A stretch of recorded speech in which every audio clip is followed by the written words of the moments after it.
Halo, kultivator junior, selamat datang di dunia novel.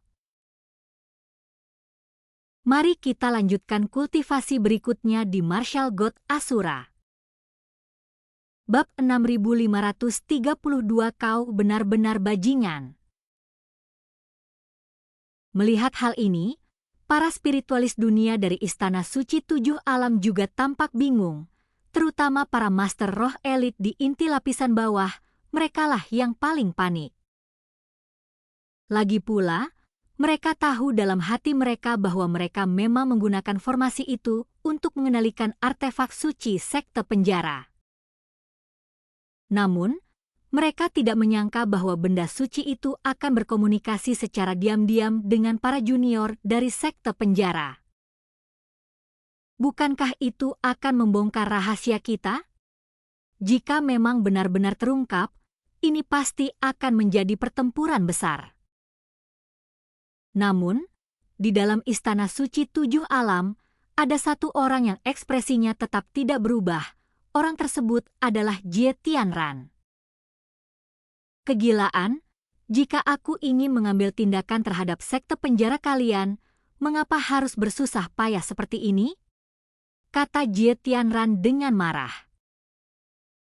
Sekte kami telah menggunakan berbagai metode untuk membangkitkan benda-benda suci, tapi ini belum pernah terjadi sebelumnya.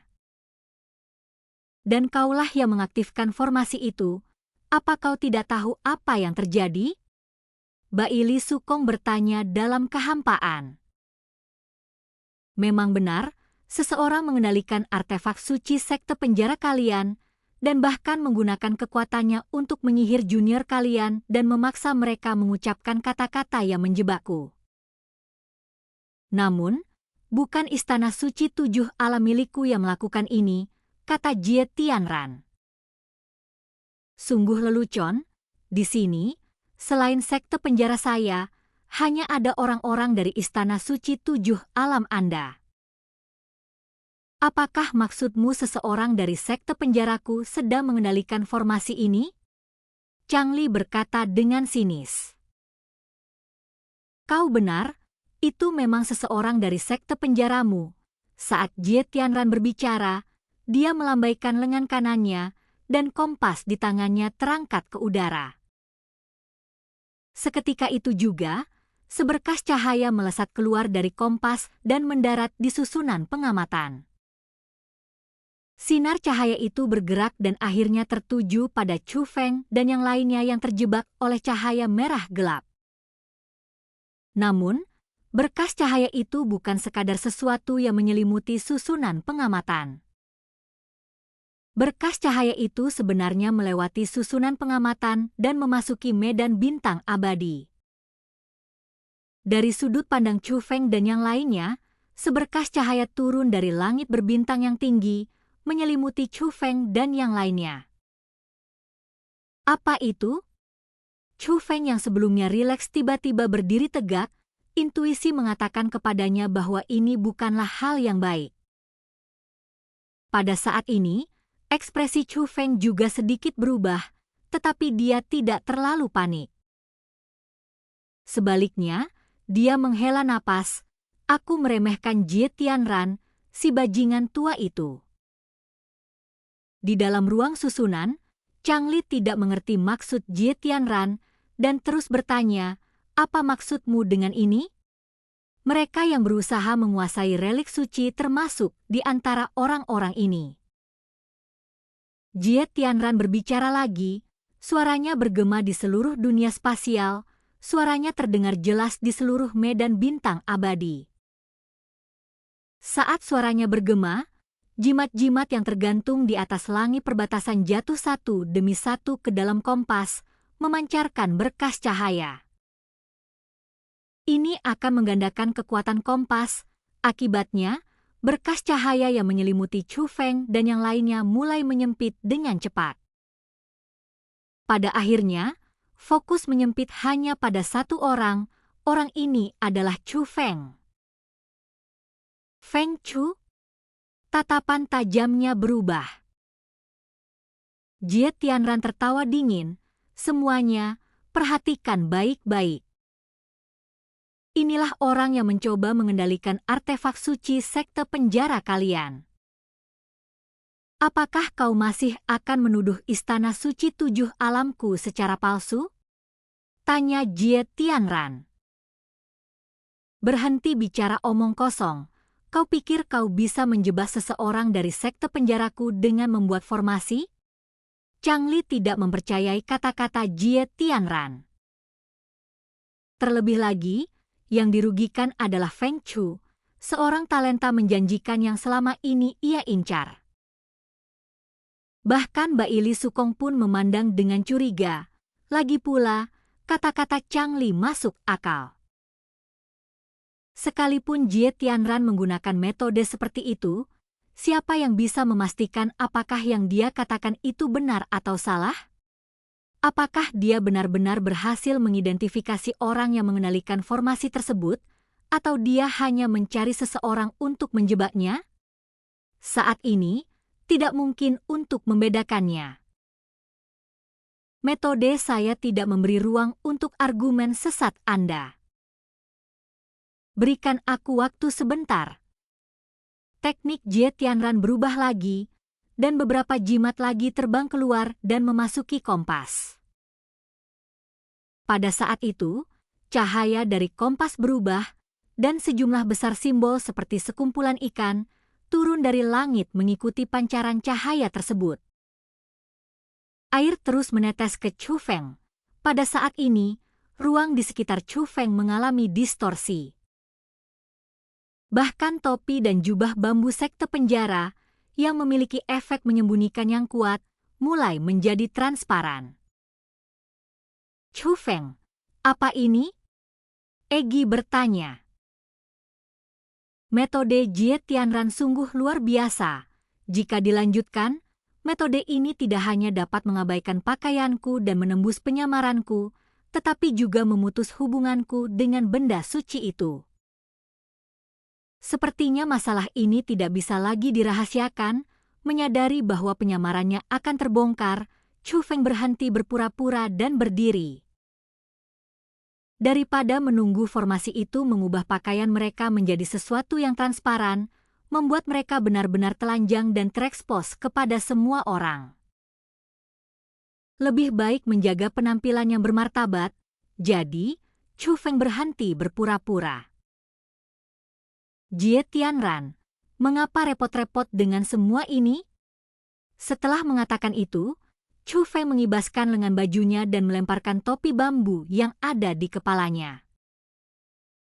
Pada saat ini, itu bukan lagi wajah yang disamarkan, tetapi wajah aslinya telah terungkap. Chu Feng. Setelah melihat wajah Chu Feng, bukan hanya Chen Hui, tetapi juga Chang Li, Jimo Qianzhou, Baili Sukong, dan anggota sekte penjara lainnya mengalami perubahan ekspresi yang drastis. Bahkan Jie Tianran yang biasanya tenang tiba-tiba berdiri, wajahnya yang tadinya tenang kini dipenuhi dengan keterkejutan yang luar biasa. Karena dia tidak menyangka bahwa orang itu adalah Chu Feng. Feng Chu? Chu Feng? Jadi, setelah sekian lama, dia adalah Chu Feng? Perasaan Chang Li sangat rumit. Chen Hui juga memiliki perasaan campur aduk. Dia kira itu adalah seorang jenius luar biasa yang muncul di sekte penjaranya, tetapi ternyata itu adalah Chu Feng. Namun, dia tidak bisa berbicara dengan Chu Feng. Pada titik ini, dia harus memutuskan hubungan dengan Chu Feng. Jika tidak, bukan hanya dia, tetapi seluruh sekte kuno miliknya akan ikut terlibat.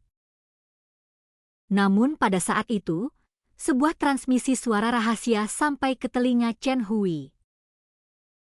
Saudara Chen Hui, sekarang setelah aku, Chu Feng, bergabung dengan sekte kunomu, apakah sekte kunomu masih berani menerimaku?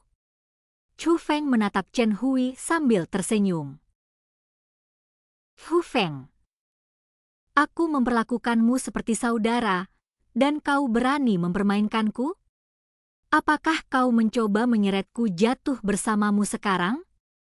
Chen Hui menjawab secara rahasia. Saudara laki-laki, ketika kau memasuki rumah besar untuk persidangan, apakah kau benar-benar menganggapku sebagai saudara, atau kau hanya ingin melihatku? Chu Feng menjawab secara rahasia. Memang Song Yun yang menyebut namamu. Aku ingin melihat seperti apa kekasihnya, tapi setelah melihatmu. Baiklah, mari kita lupakan masa lalu. Apa yang sedang kamu lakukan sekarang? Apakah yang dikatakan Jie Tianran itu benar atau salah? Apakah reaksi negatif dari artefak suci itu benar-benar berhubungan denganmu? Kau ingin mencuri artefak suci sekte penjaraku? Chen Hui bertanya secara rahasia. Jika aku mencoba merebut artefak suci sekte penjara kalian, apa yang akan kalian lakukan? Tanya Chu Feng. Kalau begitu, jangan salahkan aku karena tidak menunjukkan persahabatan. Tatapan Chen Hui ke arah Chu Feng berubah dingin. Dia memaksakan diri untuk berdiri, menahan rasa sakit. Chu Feng bahkan bisa merasakan niat membunuh yang terpancar dari tubuh Chen Hui. Namun, tepat saat Chen Hui hendak berdiri, ia kembali ambruk ke tanah dengan bunyi gedebu keras. Saat ini, kau tidak punya kekuatan untuk menghentikanku, Chu Feng tersenyum tipis. Bagaimanapun, ini adalah soal meminjam kekuatan dari benda suci, apalagi dalam kisaran ini, apalagi Chen Hui. Bahkan para dewa dan ahli tingkat naga pun hanya bisa ditaklukkan oleh Chu Feng. Saat Chu Feng dan Chen Hui sedang berbicara, para anggota sekte penjara yang mulai pulih dari keterkejutan dan keheranan awal mereka telah menghunus senjata dan mengepung Chu Feng. Bahkan Istana Suci Tujuh Alam pun mengerahkan banyak ahli untuk keluar dari gerbang penghalang dan bergabung membentuk formasi penyegelan, menutup area tempat Chu Feng berada. Lagi pula, mari kita kesampingkan dulu sekte penjara. Istana Suci Tujuh Alam juga tanpa henti mengejar Chu Feng. Namun Jie Tianran menatap susunan pengamatan itu dan tetap diam untuk waktu yang lama. Entah itu reaksi keras dari benda suci atau pertanyaan dari sekte penjara, hatinya tetap tenang dan tidak terganggu. Selalu menyusun strategi dan merencanakan ke depan. Namun, ketika melihat wajah Chu Feng, emosinya seolah tak terkendali, hatinya bergejolak, dan amarah meluap di seluruh tubuhnya. Terutama mengingat bahwa warisan sekte alam bela diri leluhur telah direbut oleh Chu Feng beberapa waktu lalu. Dia sangat marah sampai ingin menggertakkan giginya. Namun, pada saat itu, Chu Feng mendongak ke langit dan pandangannya tertuju ke arah Jie Tianran berada. Jie Tianran, apa yang kau lakukan? Apakah kau mencoba membunuh kakekmu setelah kau menyelesaikan tugasmu? Aku membantumu menyusup ke sekte penjara dan menguasai artefak sucinya, dan kau malah memunggungiku? Apakah kalian mencoba menyalahkan saya sepenuhnya? Dasar bajingan, kau benar-benar sampah.